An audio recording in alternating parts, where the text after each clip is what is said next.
To integrate seats into a vehicle, there are several options.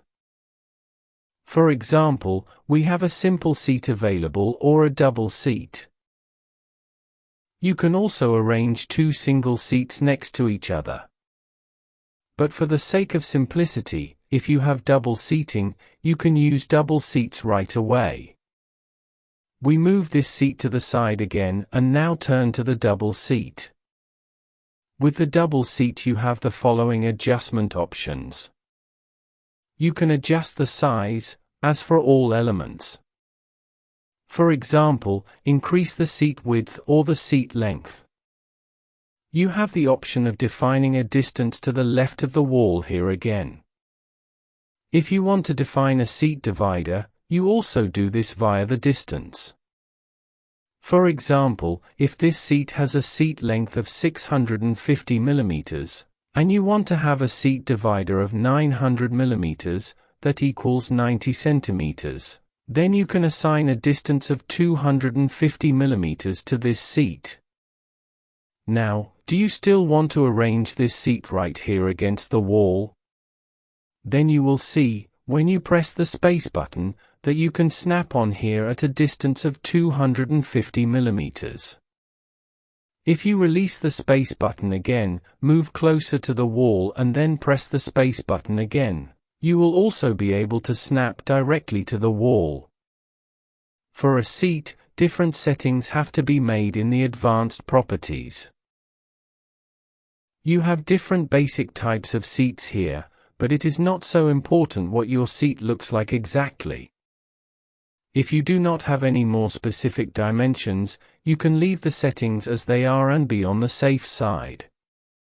However, if you know at least approximately at a height of 85 cm or 60 cm, the remaining seat depth, then you can enter these values. The system automatically calculates a possible free space behind a seat that can be used for luggage. This area is then used both for back-to-back seats between two backrests or for seats that are against walls or, for example, baggage racks. If we know the dimensions, then we can assign them. For example, 620, 550 mm are the distances that we know here. If you also know the distance that the seat directly occupies, you can enter that, as well as any clear height from the floor to the bottom of the seat that can be used for a luggage storage if necessary. Further adjustment possibilities for double seats are only given herein that you can define whether the seat has a floor support or not. If the seat has a floor support, then no luggage storage is possible under the seat. If the seat does not have a floor support but is a so-called cantilever seat and is mounted on the wall, then luggage can be stored under the seat if there is sufficient space. If you save this seat now, then this seat has saved all your properties previously defined. You can duplicate this seat and fill the carriage area accordingly. To do this, just press Ctrl+C and move the seat. You can snap on using the space key. Now you can duplicate this seat again with Ctrl+C. And we automatically have the distance of 250 mm by which you can dock the same seat to the next row. This gives a distance of 300 mm from backrest to backrest, which corresponds to a seat divider defined by you, for example. Each of these seats now has the same settings as the seat you first selected and configured.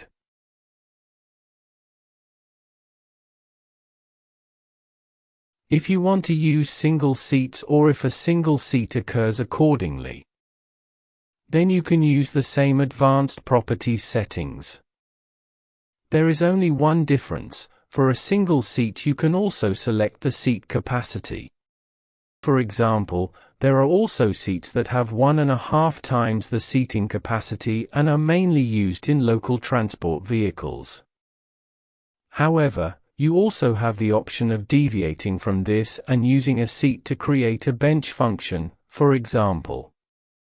Here you can define different values for the capacity. for example, an extra wide seat for 3 people, then you would also have to assign a correspondingly larger width to this seat. So, for example, you would have defined a bench with a capacity of 3 persons.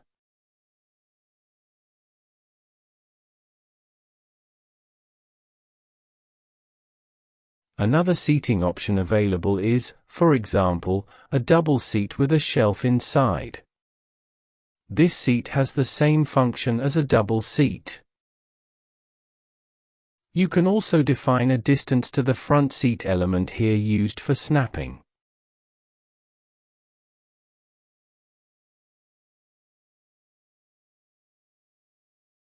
And here, for example, is a distance of 60 centimeters.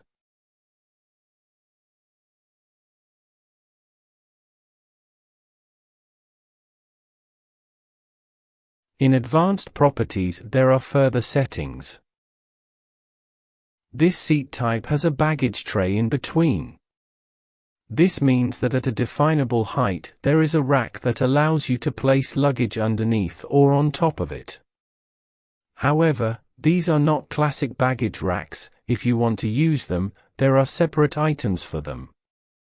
For this special construction, you can define, for example, the distance between the seats.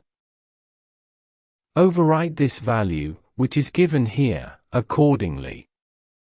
And also define further setting options as with the other seats.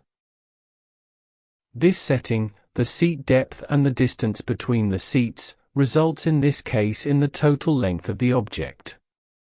This means that you cannot change the length of the object in the settings, but only here via the seat changes or the distance change. For example, we increase the distance here, which also adjusts the distance of the items. If you know about the other dimensions, then you can also define them accordingly. H2 is specifically the distance under the seat, H3 would be a distance to the luggage shelf. This row of seats containing baggage racks has a defined seating capacity of 4 persons, which cannot be changed. Again, you can select the floor support setting or, if you do not select it, make a cantilever seat.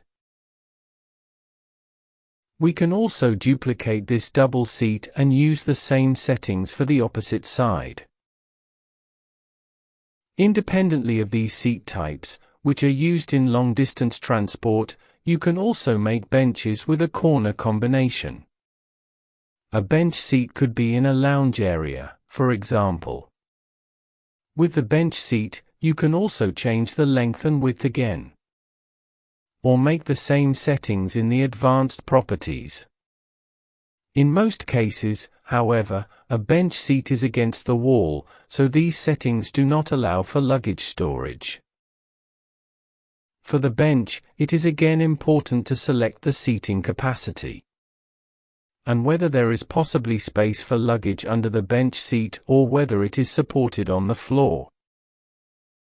When you arrange a bench, you also have the possibility to define a corner element. You cannot make any further settings for this corner element, as it is assumed that no person is sitting here. You next have the option to add another element. To rotate this element, press the right mouse button once and the element rotates. You can dock the element here and shorten the length accordingly. Now give this element a capacity of 1 person, for example. And this bench element already has a predefined capacity of 3 people. So realistically, there can be 4 people sitting on the bench, regardless of whether there is possibly 1 person sitting in the corner or not. If you also want to have a seat in the corner, where the foot area may overlap with the adjacent areas, you can also increase the capacity to 2 people, for example. Then assume here that in total there are 3, plus 1 more person sitting. You still have to bear in mind that your values are chosen realistically, because people don't want to sit arbitrarily close together. In addition to these seats, there are also so-called folding seats. Folding seats are available in two versions, either in folded up form or folded down. We can turn the folding seat again by pressing the right mouse button and snap it back on in the same way.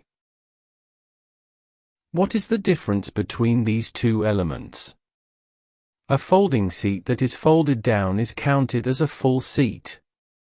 Especially for local transport vehicles, this seat has a capacity of one person. A folded-up folding seat has no seating capacity. Here it is assumed that you are using the standing area in front of it as such. But this folding seat only takes some space away from the standing area, but you do not allocate any seating capacity to it in the standard case. There are different operators who have different requirements here. There are operators who always want to calculate folding seats in the full functionality with seating capacity, but there are also operators who want to calculate folding seats with standing capacity instead. Therefore, there are these two elements. You then just have to decide whether the seat has a capacity of one person or no seating capacity. Especially for urban transport vehicles such as metros or trams, there are separate seat elements that have the same function as seats for long-distance transport. The difference, however, is that the seat backs are usually upright and they do not have luggage storage areas due to a slope. You can still adjust the height under the seat here and choose any floor support. And you can also define a distance to the next seat here, for example. You have the same option with individual seats. The snapping function also goes over certain areas to another element. This means that in this case you do not have to define a distance to the left at the single seat, for example, but can orientate yourself to the respective double seats on the vis-a-vis side.